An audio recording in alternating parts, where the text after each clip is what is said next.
Ժողովրդի սպասելիքներն իջիկ եղան, ասում է Լյուդմիլա Սարգսյանը ու ցավով արձանագրում, հենց սկզբից էլ կանխատեսել է, որ հետընտրական հանրահավաքային գործընթացներն այսպես են ավարտվելու։ Դրա համար երբևէ չի փորձել աջակցել Ռաֆի Հովհաննիսյանին։ Շատ ավելի ազնիվ է ներկայացնել այն իրավիճակը, ինչ որ դու տեսնում ես եւ ինչ ակնկալիք կարող է ժողովուրդը սպասել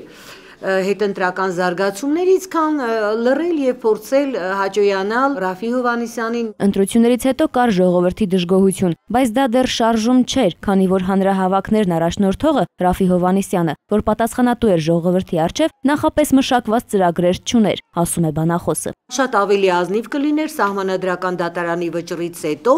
կայացնել իր որոշումը եւ հայտարարել, որ հետընտրական նախագահական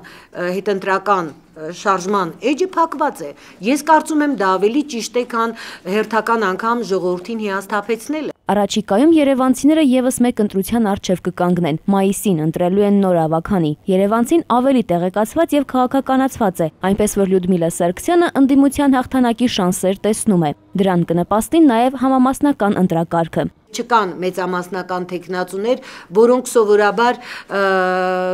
ապահովելով սեփական ձայները նաև իշխանության հատվածի համամասնական ցուցակի ձայներն են ապահովում։ Լյուդմիլա Սարգսյանը չի բացառում առաջիկա ընտրություններից հետո կոալիցիայի ձևավորումը, եթե ընդդիմադիր բոլոր ուժերը միասին հանրապետական կուսակցությունից շատ ձայն հավաքեն։ Այդ հնարավորությունը ըստ ՍԴԿ ատենապետի ընդդիմությունը չպետք է բաց թողնի։ Թերեզա Կադաևչյան, Նորայր Շարբաթյան, ժամը լրատվական։